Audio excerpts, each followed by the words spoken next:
Bismillahirrahmanirrahim. Assalamu alaikum. My name is Ubaidullah Khan and my favorite member is Muhammad Zahid. Our topic is target code generation. Code generation can be considered as final phase of compilation. Through post-code generation, optimization process can be applied on the code, but they can be seen as a part of code generation phase itself. The code generated by compiler is an object code of some low-level programming language, for example, assembly language. We have seen that the source code written in higher level language is transformed into a low-level language. The result is a low-level object code, which should have following minimum properties.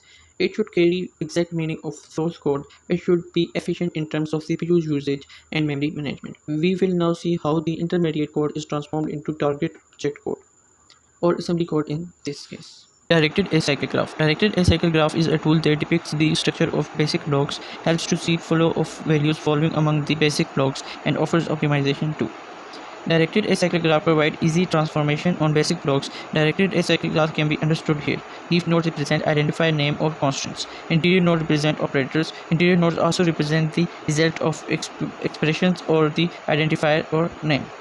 Here the values are to be stored in or assigned. For example, there are three statements: t naught is equal to a plus b, t1 is equal to t naught plus c, d is equal to t naught plus t1. First statement, t naught is equal to a plus b. Here a and b are leaf nodes, where plus and t naughts are the parent node of a and b. In second statement, t naught and c are leaf nodes of t1. Similarly, in third statement, t naught and t1 are leaf nodes of d. Peephole optimization. This optimization technique works locally on the source code to transform it into a optimized code. By locally, we mean a small portion of code block at hand. These methods can be applied to intermediate code as well as on target codes. A bunch of statements is analyzed, are checked for the following possible optimization. Redundant instruction elimination. At source code level, the following can be done by the user. At compilation level, the compiler searches for instruction redundant in nature. Multiple loading and storing of instructions may carry the same meaning if some of them are removed. For example, move value of register 0 into X. Move value of register 1 into register 0. We can read the first instruction and rewrite the sentence as move value of register 1 into X. Unreachable code. Unreachable code is a part of program code that is never accessed because of programming constructs. Programmers may have accidentally written a piece of code that can never be reached. For example, in this code segment, the printf statement will never be executed as the program control returns back before it can execute. Hence, printf can be removed. Flow of control optimization. There are instances in a code where the program control jumps back and forth without performing any significant task. These jumps can be removed. Consider the following chunk of code. Move value of register 2 in register 1, go to L1 label, where L1 label have go to L2 label, where L2 label have increment the value of register 1. In this code, label 1 can be removed and it passes the control to label 2. So instead of jump to label 1 and then label 2, the control can directly reaches label 2 as shown below. Move value of register 2 into register 1, go to L2 label. L2 label increments the value of register 1. Algebraic expression. There are occasions where algebraic expression can be made simple. For example, the expression a is equal to a plus 0 can be replaced by a itself, and expression a is equal to a plus 1 simply be replaced by increment a. Strength reduction. There is operations that consume more time and space. Their strength can be reduced by replacing them with other operations that consume less time and space but produce the same result. For example, x direct 2 can be replaced by x left shift 1, which involves only one left shift through the output of a into a, and a square is same. A square is much more efficient to implement.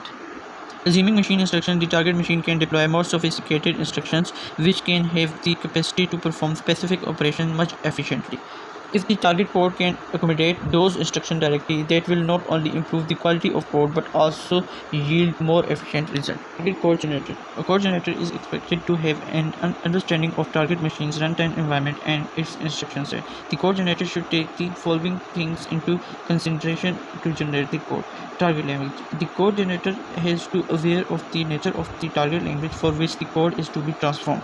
That language may facilitate some machine-specific instructions to help the compiler generate the code in a more convenient way. The target machine can have either CISC or RISC processor architecture. IR type. Intermediate representation has various forms. It can be in abstract syntax tree structure, reverse Polish notation, or tree address code. Selection of instruction. The code generator takes intermediate representation as input and converts it into target machine's instruction set. One representation can have many ways instructions to convert it, so it becomes the responsibility of code generator to choose the appropriate instructions wisely. Register allocation. A program has a number of values to be maintained during the execution. The target machine architecture may not allow all of the values kept in the CPU, memory, or registers. Code generator decides that values to keep in registers. Also, it decides the registers to be used to keep these values. Ordering of instructions. At least the code generator decides the order in which instruction will be executed. It creates schedules for instructions to execute them. Descriptors. The code generator has to track both the registers for availability and the address allocation of values while generating the code.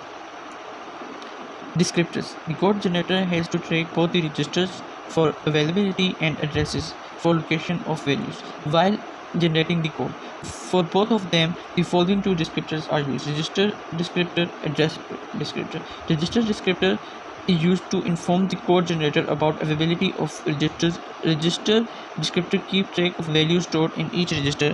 Whenever a new register is required during code generation, this descriptor is consulted for register availability. Address descriptor. Values of names used in program might be stored at different locations while in execution. Address descriptors are used to keep track of memory locations where the values of identifier are stored. These locations may include CPU, register, heaps, stack, memory, or combination of the mentioned locations. Code generator keeps both the descriptor updated in real time. For a load statement, load X into register 1. The code generator update the register descriptor R1 that the value of X and updates the address descriptor X to show one instance of X is in register 1. Target code generation. Basic block comprise of sequence of 3 address instructions. Target code generator take these sequence of instructions as input. Get register. Code generator uses getRegister function to determine the status of available register and the location of name values. GetRegister works as if variable y is already in register R, it uses that register. Else, if some register R is available, it uses that register. Else, if both above options are not possible, it chooses a register that requires minimal number of load and store instructions. For an instruction x is equal to y operator z, the code generator may perform the following action. Let us assume that L is the location where the output of y operator z is to be saved. Call function getRegister to decide the location of L.